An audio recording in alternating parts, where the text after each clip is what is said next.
it's alright. We can be forever blessed. Still, tomorrow's gonna be another working day, and I'm trying to get some rest. I'm just trying to get some rest.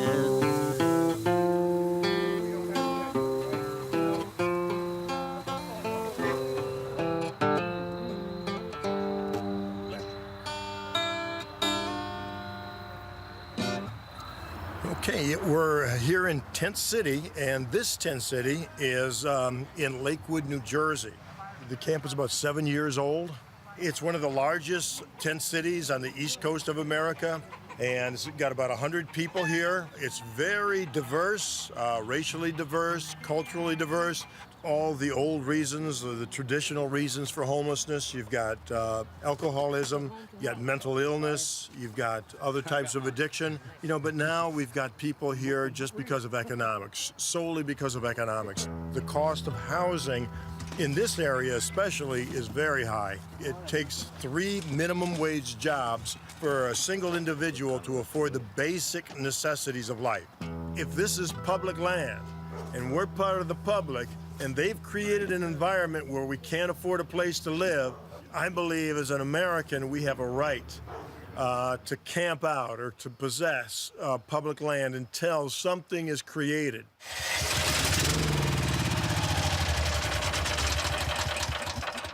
It might appear that Tent City is, everybody's just, drinking or, causing problems for each other and that we're expecting government handouts. That's not the case. It's the first line of attack from people who don't like Tent City or from people who don't like the homeless. The first line, get a job, you bum. That's the line, right? That's not the case. Most of the people work here. I have a full-time job. A lot of people have full-time jobs and I still can't afford a home. That's why I'm here. I'm an overnight clerk. There's a shop right about a mile up the road. I work overnight stock and I bag.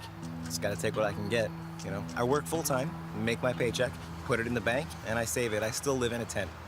I'm not any sort of government assistance. I make too much money.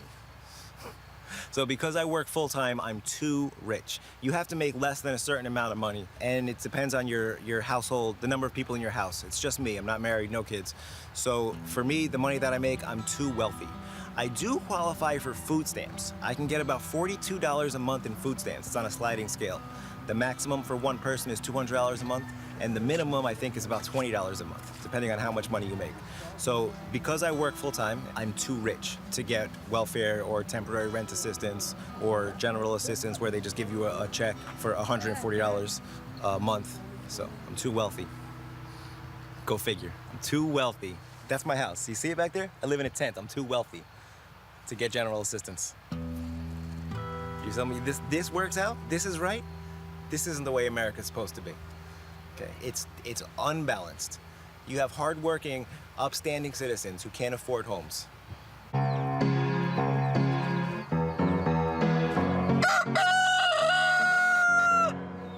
30 years, 35 years. We lived in New York for 35 years.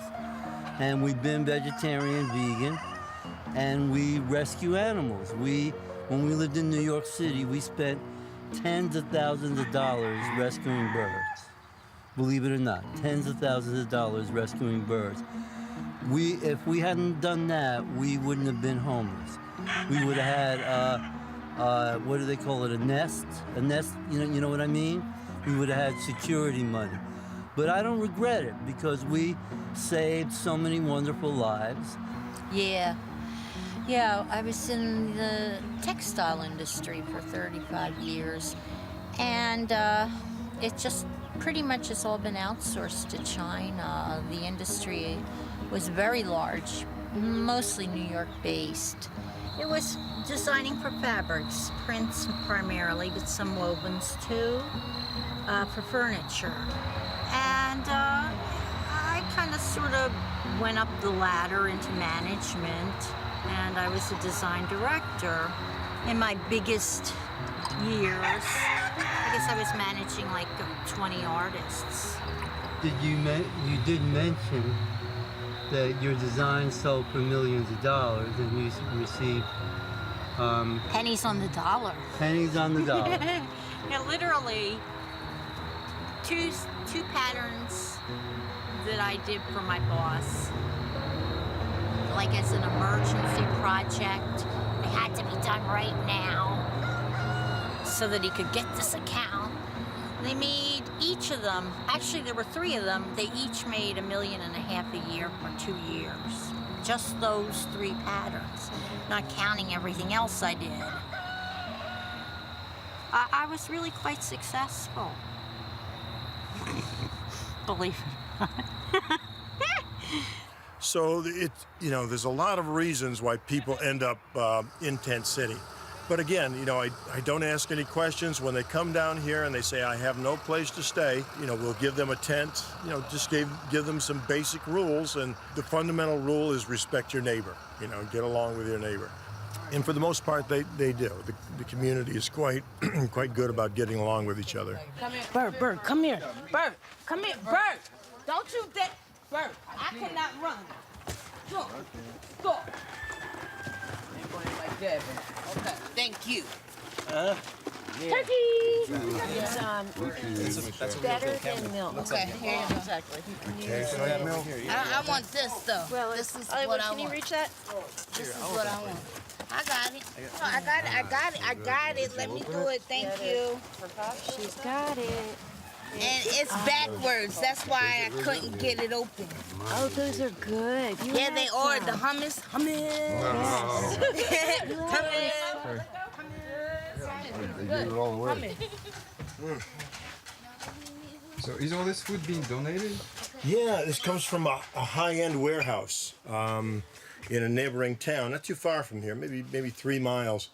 And what it is when it gets close to the date, the expiration date, they can't send it out to their people, so they donate. They get a tax write-off on on the things that they donate.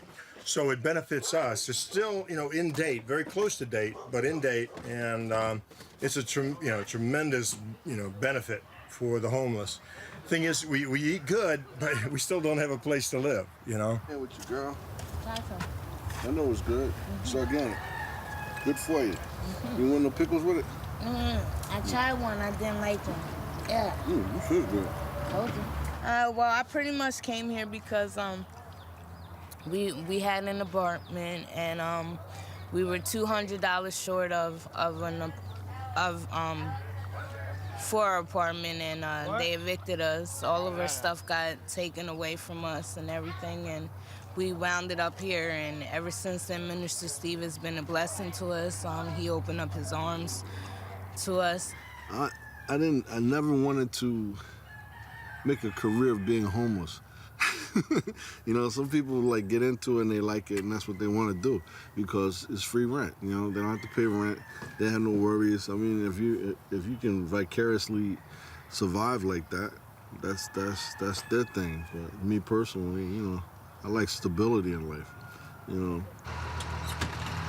Okay, hop on board. Hop on board. Okay. So these are the townspeople. It's basically a cross section of the poor of the community. They'll come out and whatever I have. They have no idea what I'm bringing usually. Sometimes it's clothes, sometimes it's food. So a lot of times we'll get things donated by companies, and so it's a benefit. Whatever I get, I just give out freely. Never charge. A lot of these people, especially the Spanish, the Mexican population, a lot of them are living in overcrowded conditions, slumlord conditions, bad plumbing, bad electricity, wires running all over the place, crowded into small spaces, doing whatever they can to secure their housing. A lot of it's substandard housing, and they're scraping by. Was grace that taught my heart to sing, and grace my fears relieve. How sweet the hour, the power How were that I first believed.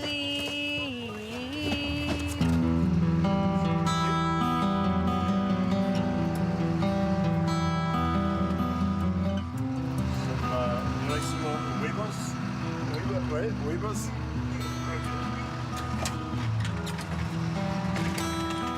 I don't think any of this is subsidized. I think the people are, paying for this out of their own pocket. And again, there's probably a couple of families living per apartment here, sharing the expenses of the apartment. But I don't think most of the Mexicans, a lot of them aren't registered Americans or legal Americans, so or they call them undocumented, so that they can't get any government help. Maybe if their children were born here, they can get some food stamp money. But yeah, they won't get any subsidized housing if they're not documented. Yeah, well, they're afraid of immigration. The immigration has been stepping up lately. And if anybody gets pulled over or any type of legal infraction, they're sending them back to Mexico. So people are very wary right now of of anybody strange. All right. Okay. Yeah. After coming here, I've developed a new website for Tent City, and I maintain its Facebook page. Well, until now, most people knew about Tent City from the local media outlets, which weren't always very friendly. Through the website, we're trying to put out our own voice and cover things from our perspective. And the website reaches out to people for different kinds of things. It's for just news and happenings related to Tent City. It's ways they can help. I'm gonna come back with blankets, pillows, coolers. Okay, great. All right. Okay, so beautiful. God bless. Thanks. Well, this time of year it starts to pick up. So the summer is the hardest for the camp. Let's say July and August are the slowest months for people donating. Then when September comes and kids go back to school, it picks up, and then it really picks up from November to December, Christmas time. I was working for a high voltage electrical contractor doing work in the Lincoln Tunnel, the Holland Tunnel, the George Washington Bridge, and then coming home at night and going out to the woods and bringing sleeping bags and propane in the wintertime, doing whatever I could to help them out. And then after a while, I realized I couldn't do both. I couldn't keep my job working up in New York City and then come down here and go out into the woods at nighttime all over the place and meet the needs of the homeless. So I decided to leave my job and started doing this full time.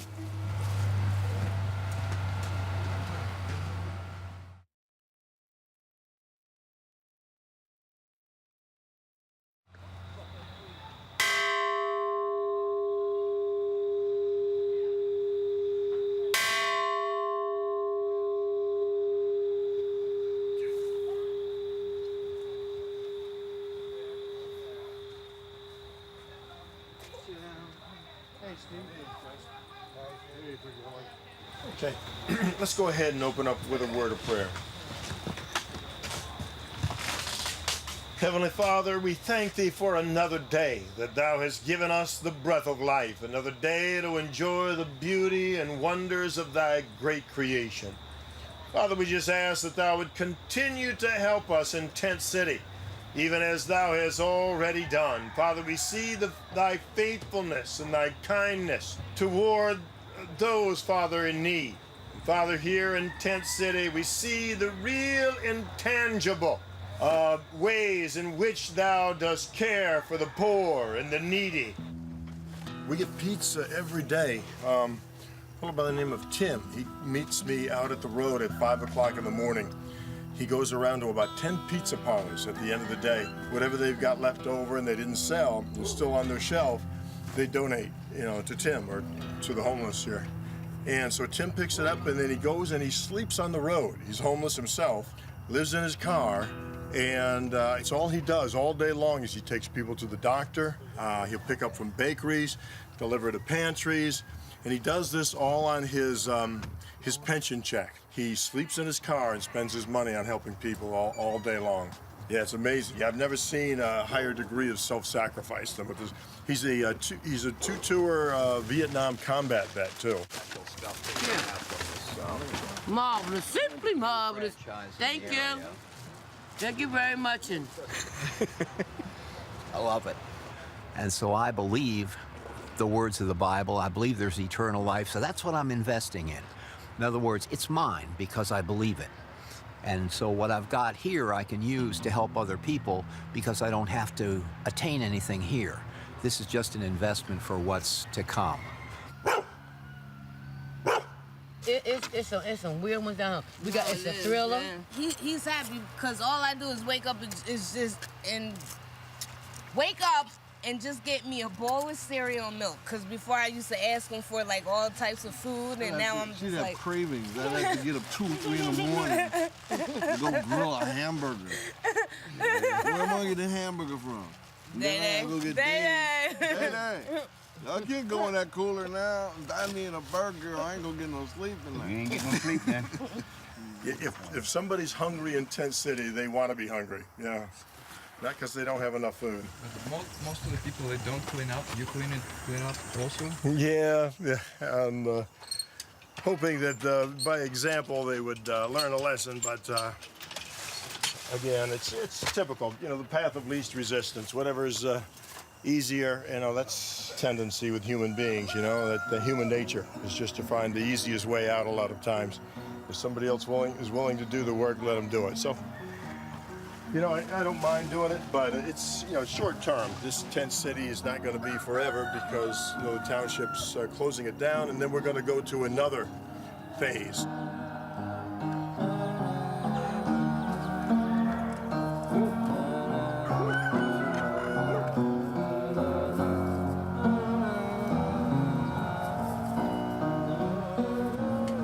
By the time this year is over, I hope to be in my apartment.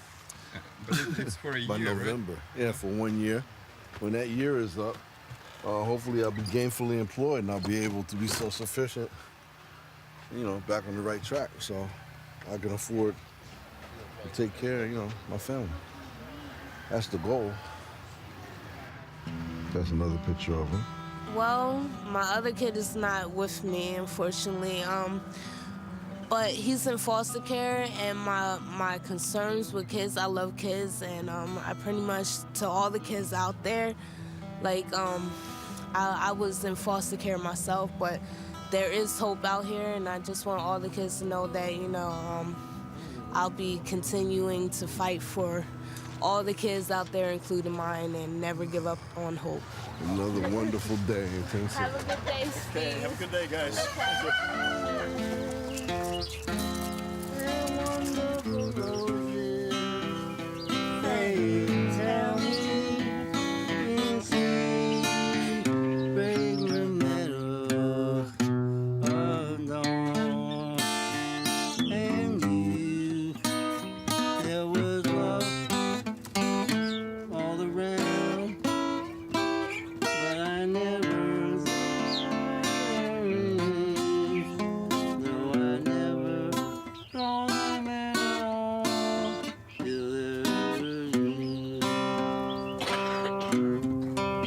Yeah, we do think it's romantic. We fight over it all the time.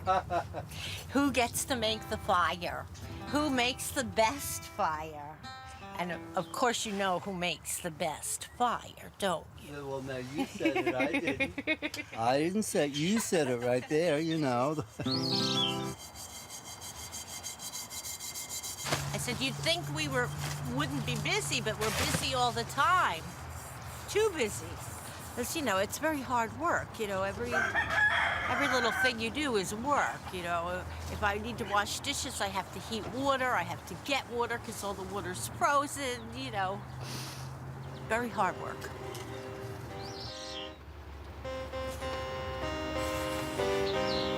Yeah, we have one daughter. She's in her 40s already. We've got 3 grandkids. We pretty much lost touch there. We haven't talked to them in years now.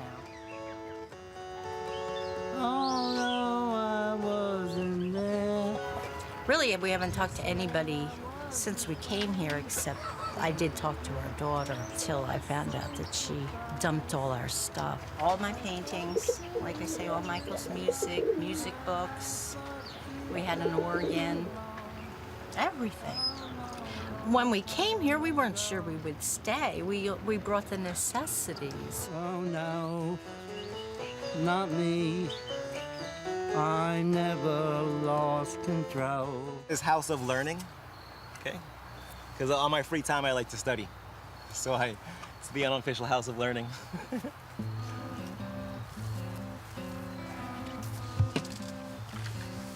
This is my desk. This is where I do my reading. Study books here. A lot of it is biblical, you know. I'm not like a religious freak or a religious fanatic, but a lot of the stuff that I study is biblical. Also mathematics and physics. I'm into quantum physics. Currently, I'm studying for myself. It's just, I consider knowledge is the best use of your time. So just gain as much as you can. This is it's like a gingerbread house. It's the cutest house in Tent City. It's definitely the most well-maintained. They put a lot of effort into it. They have, it looks like a candy house, doesn't it? Like something from a storybook. They made their own street. What does it say? One Paradise Lane. It's just people that are trying to live, you know? They're making the best of a bad situation. We've been battling the township for 3 years now. Since 2010, they took us to court. They sued us. The township of Lakewood sued the homeless to get us off the land. And a lawyer stood up on our behalf. A very strong lawyer. I belong to a very powerful lawyer firm. They spent over $1.5 million representing us. And so we kind of reached a compromise that what we would do is we would take a year's worth of housing. That's what's supposed to be happening, but what the township is doing is trying to figure out any way they can to disqualify the people down in Tent City. So it's been a half a year since that court case, since the consent order was signed, but nobody has gotten housing through the township. The other night, we experienced the worst harassment from the police in the township that we've ever experienced up to this time. They came in and they started ticketing people, giving people tickets for burning their wood stoves. You gotta extinguish that fire. Any wood burning in here is not allowed anymore by township ordinance. Well, I sat with the mayor 3 weeks ago, and the mayor said that we were exempt to that. No, not anymore. This gets depressing, you know? You have to deal with this. It's not easy.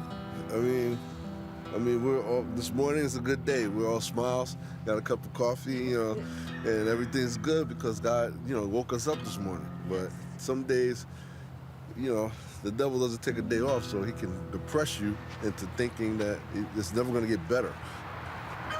No.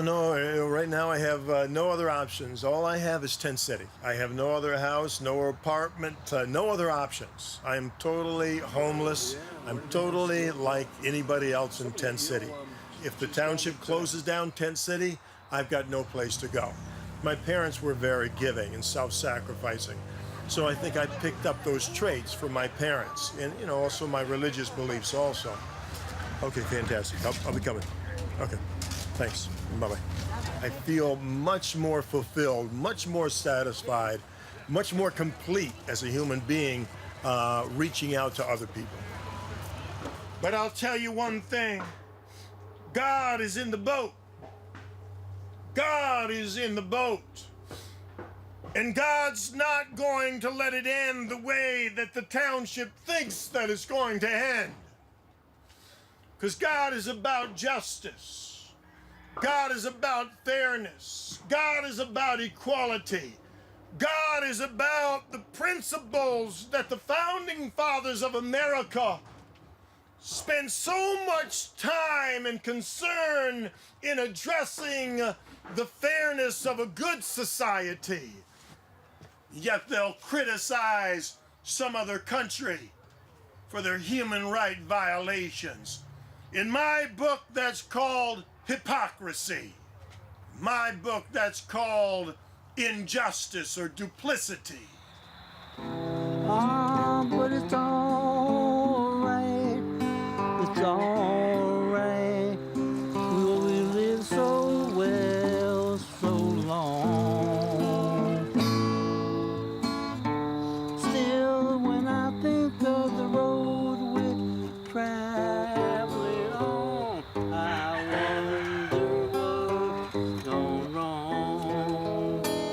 can't help it, I wonder what's gone wrong.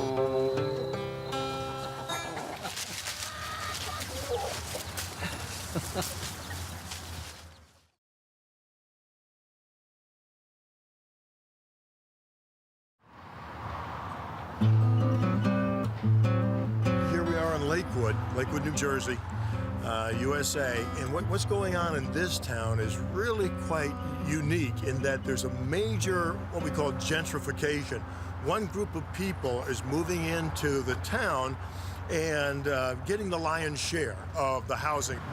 What it is this new community is going in and they're buying up the homes, but they're buying it up with recycled taxpayer dollars. See, the tenant belongs to this group, but also the landlord belongs to this group also. So the welfare money that goes to pay for their apartment goes back to the landlord in the same group. So that money stays within their community and is just recycled. And so what's happening here is they're buying up the rest of the community with taxpayer dollars. And so basically what it is the person living in that home is paying taxes. He's paying for his home to be bought up by this new group. It's just not right. It's wrong, and the politicians are allowing it because the new population has a voting bloc, and they vote as one organized group. And so come election time, all the politicians want those thousands of votes on their side. So they look the other way. What they're doing in Lakewood is illegal, it's wrong, it's unethical, but the politicians look the other way because they want the votes of this voting bloc.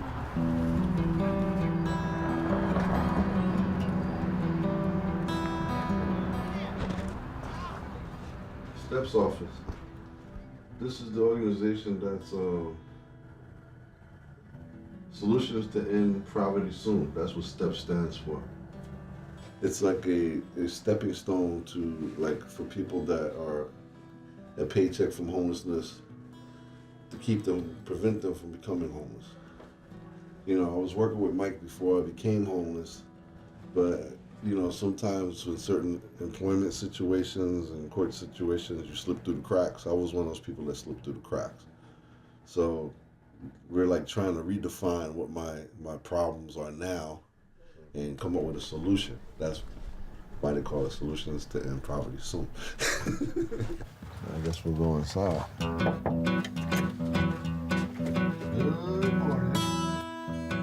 And I think, I don't know if we filled out an application on it or not, but I'll give you the paperwork to fill an application out on that, and we'll keep that open for you. So, but, we're going to meet with social services because, like I said, that we're willing to split the bill with them because they're paying for your housing now. So it would make more sense to take you out of the motel because it's costing more for you to live in that motel than it would for us to put you in housing. So I'm going to see if we can work a deal out with them. They've been working very close with us, okay? Yeah, you're a good salesman. I know you're doing well. Thank you for that one. I appreciate that. But I want you to understand, we don't just help the people in Tent City. We help anybody that needs help. So tell your friend to just give us a call and we'll take care of him, okay? All right, thanks. You got it. Okay, bye-bye. If social services were putting these people up in hotels, they spend $1,500 a month per person just to put them in a hotel room. So they spend $1,500 per person. So if you calculated that, times 12 times 80 people, which we have here. In fact, we have over 80 people a year. It's about $1 million a year that the government spends on housing 80 homeless people in hotel rooms. So housing people up here, that's about my monthly budget. Is $1,500 for 80 people. So we're saving the government a lot of money by creating a system like this.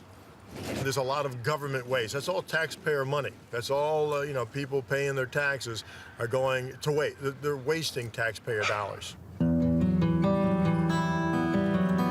It's probably the hardest thing that I've ever had to do in my life. This was hard because the average person doesn't see what has to be done. You know, there's a court order saying that, you know, people have to be put up. So most people think that, oh, wow, you just take and you know, put people up. But these people, they have different issues. And sometimes, you know, you might run across somebody that's Megan's Law, or somebody that's have been in jail for murder, or whatever it may be, you know, drug addiction, or people selling drugs, alcoholics, you know, all of those type of things that you have to deal with. And how do you deal with it? You know, what do? You just take all of those people and just put them in somebody's neighborhood? You know, no, you know, you have to find the right spot for that person. You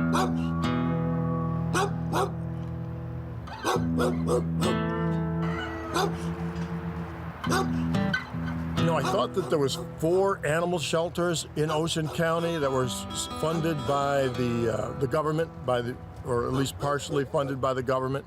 But well, I find out now there's seven animal shelters in Ocean County, this county, and we don't have any shelters for human beings in this county. You know, they'll put people up at a hotel for a year, and that's it. Singing in the rain, just singing in the rain. But that's it.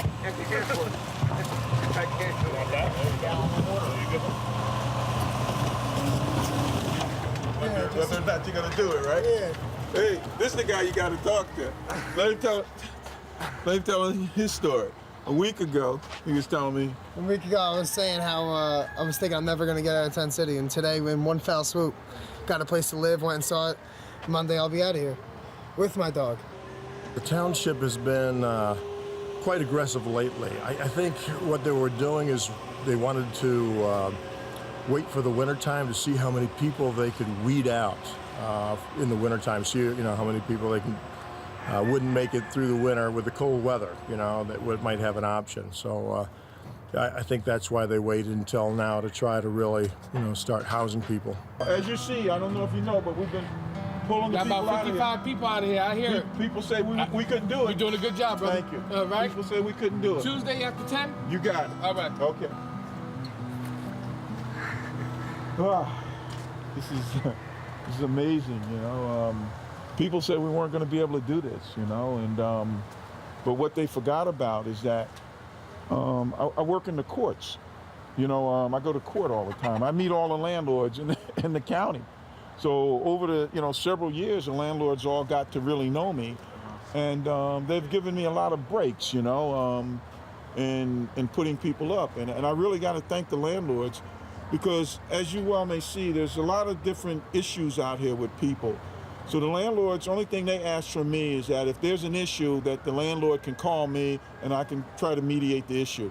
I mean, and that's what I try to do, you know. So that helps us a great deal. That's how we're getting a lot of people out. See, Mickey, we've got lots of dandelion. Look. That's a dandelion. Wow. Oh, yeah. Well, holy smokes. Over there. Amazing. That's actually dandelion. Isn't that too much? Yes, there's a lot. So that's edible? Yeah. It actually looks like dandelion in the store. Yeah. Wow. Isn't that amazing? Too much. That's dandelion too. Forget it, Whole Foods. Who needs ya?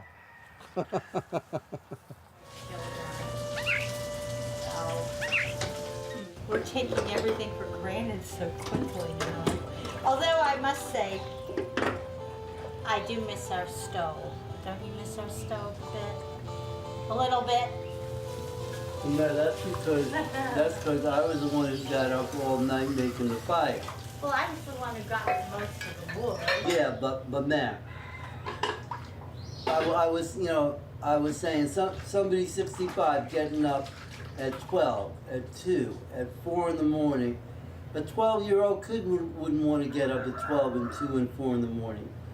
You know, people a lot younger, so, you know, to tell you the truth, it's nice to sleep through the night. It's taking me a while to get used to having a stove. I burned a number of things because it's just different.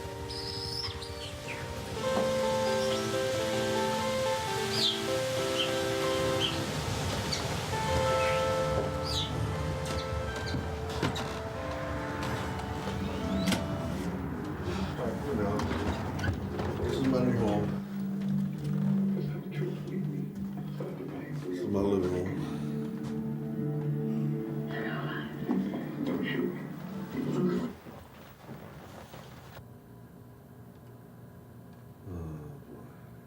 Oh, Monique doesn't want to be filmed? No? No, not today. She's not feeling well. We had a beautiful baby girl, Destiny Diamond. Diamond? Yes. Right now, she's in foster care. Yeah.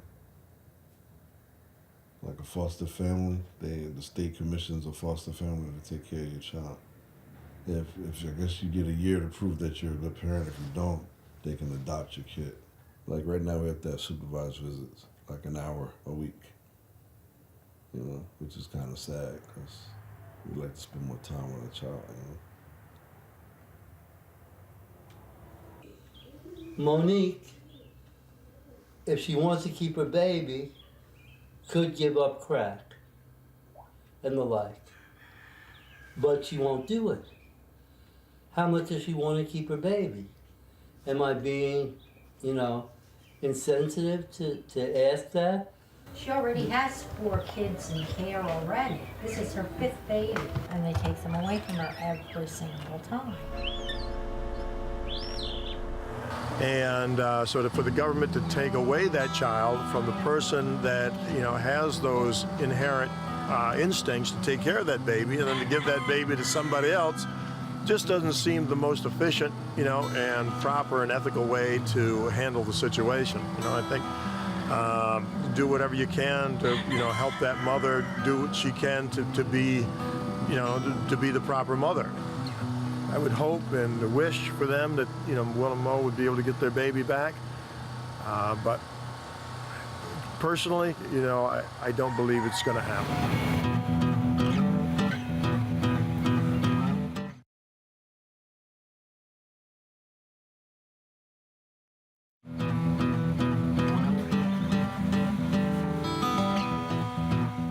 You can be on Wall Street and be an alcoholic and a heroin addict and a cocaine addict, but if you got a lot of money, you can get away with it. So, and not only get away with it, but you can be sanctioned by the authorities because you have power and you have money. So it's not necessarily a problem of the poor. It's rampant throughout the society, throughout the culture. Well, as you can see, it never ends. But there is a light at the end of the rainbow, or a light at the end of the tunnel, I should say. I'm confusing metaphors.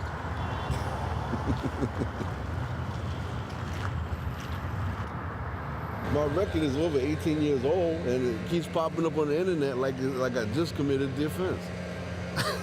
Oh. I need help. So you had an offense? I had an offense, yeah, but it's 18 years old. I'm eligible for an expungement. No, and that's what we're trying to help you do. We're trying to help everybody get their life back, but it's just so many people, so many crises out here.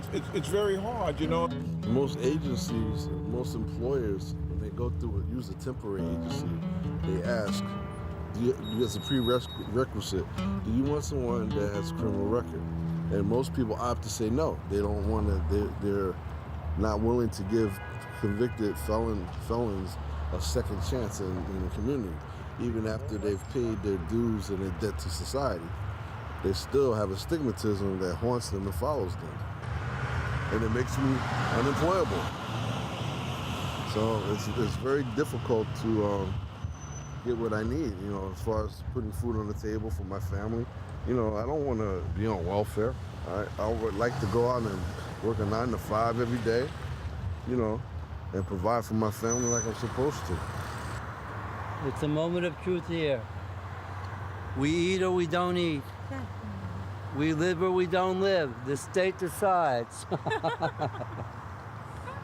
That's not you. Get out.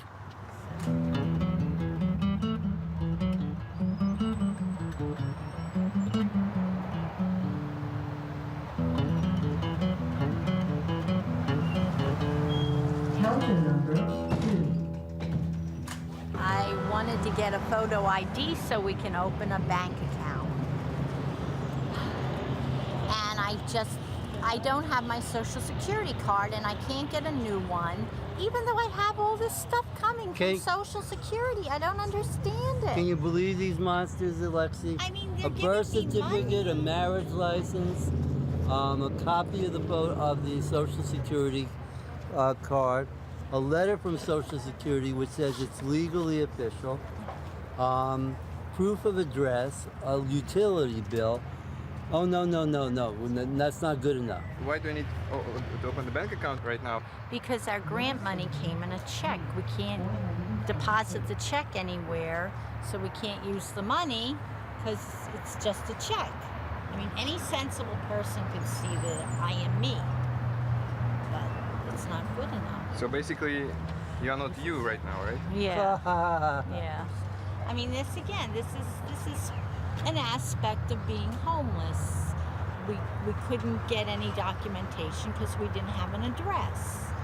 You know, so we're still struggling with the repercussions of that. What can I tell you? You know, Shop. this is bureaucracy at work.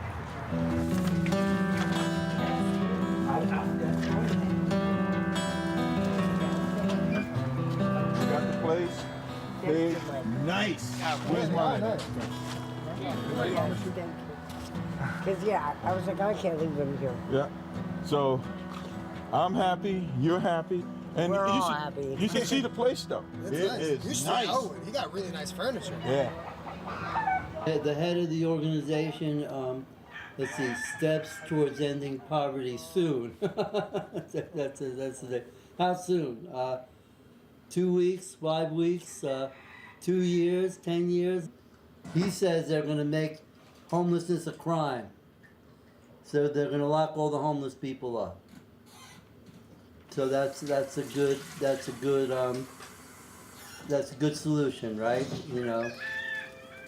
The taxpayer pays a lot more money than for work programs and training programs, rehabilitation programs, for affordable housing, which is possible. You know, the affordable housing is possible. They could build affordable housing. They choose not to do it. You know, they choose to build Jails. Yeah, they'd rather build jails. They can make more money off of jails. Complain. Oh. They all have to be locked up or they kill each other. It's all right, Deja Vu. It's all right. So they fight all the time? Like maniacs. Like you can see he's lost an eye. Deja Vu almost lost an eye. But if I catch it in time, usually I can save their eye, but sometimes I can't. It's a dead end, and it proves to be a dead end. There were a number of deaths at Tent City, all due to overdoses and mixing alcohol with drugs and heroin overdoses that could have been prevented. The gentleman who died in the fire, he was constantly drunk. He lived 100 feet away from us. Marilyn saved his life twice about fires. And yet, nothing was done to deal with the situation. You know, to put him in a safer place, to have things that were more constructive, you know, activities that were more constructive. I came out here today because I still haven't received any food stamps, and I'm trying to get something to eat for my family. So I came out here. Minister Steve looks out for me, gives me provisions, a little cat food for my cat, a little kitty litter, and a little bread and butter. I miss the eggs and everything else, but no complaints. There are people that, you know, are so used to being out here, getting that help, and, you know, don't want to do for themselves. I understand that. I understand that, you know, we're not going to put everybody in a house and they're going to like it. No, because they're going to want to come back out here where they can get food and get clothing and get all the free stuff. But see, I think that sometimes doing that is bad because, you know, folks sometimes they need to earn that. You know, like for instance, if you look around here, you know, it could be cleaned up a lot better. So there needs to be some structure in, you know, work as you go along, you know. So if they work, you know, you get paid, you know. There need to be some type of system to do that, to make that happen. This one here too. I think it was too much for Steve to do all by himself, you know. But it's hard to get people involved.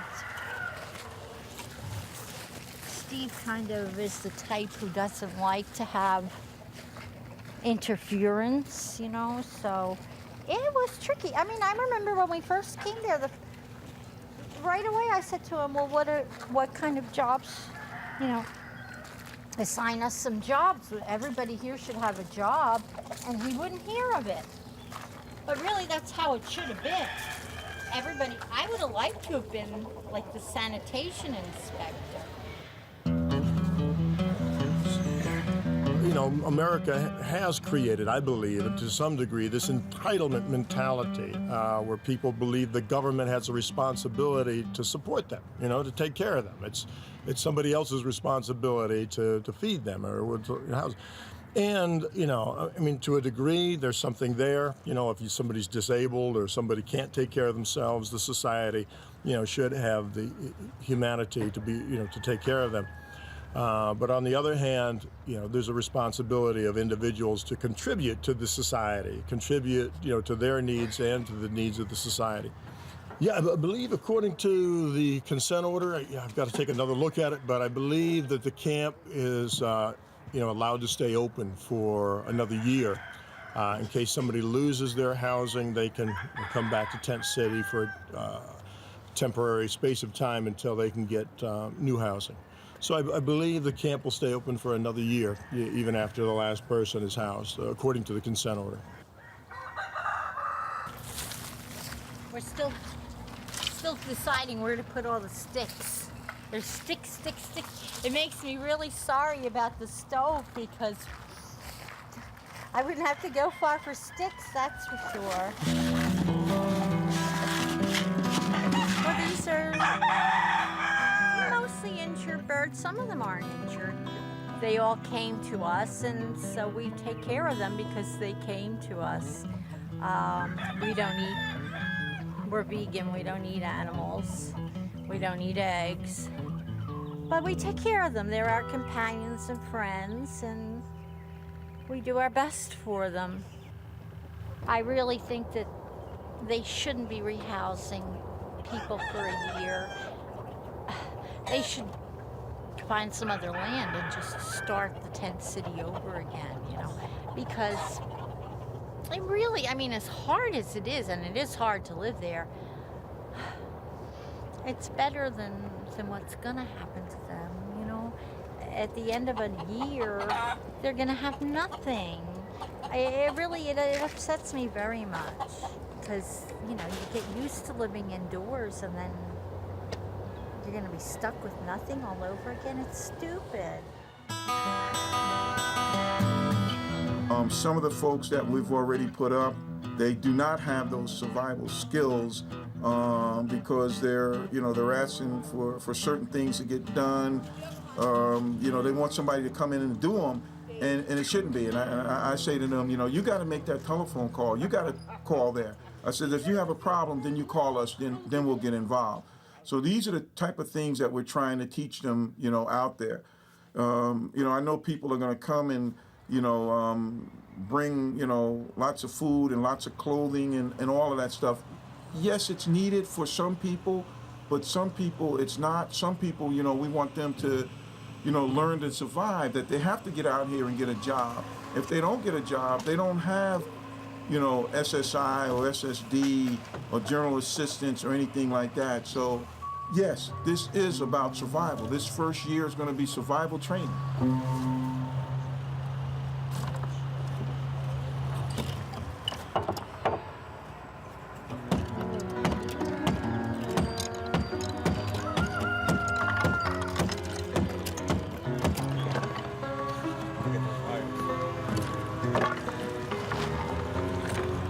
It is. taking, you know, doing this to Vienna, but going through anyway. Eventually, you know, will be closed, this tent city. But there always will be some type of tent city somewhere, because where are the people gonna go? So don't anybody ever think that there's not gonna be a tent city. There might not be a tent city in this particular spot, but I guarantee you, as long as, you know, our government continues not to recognize that we have issues, you're always gonna have tent cities.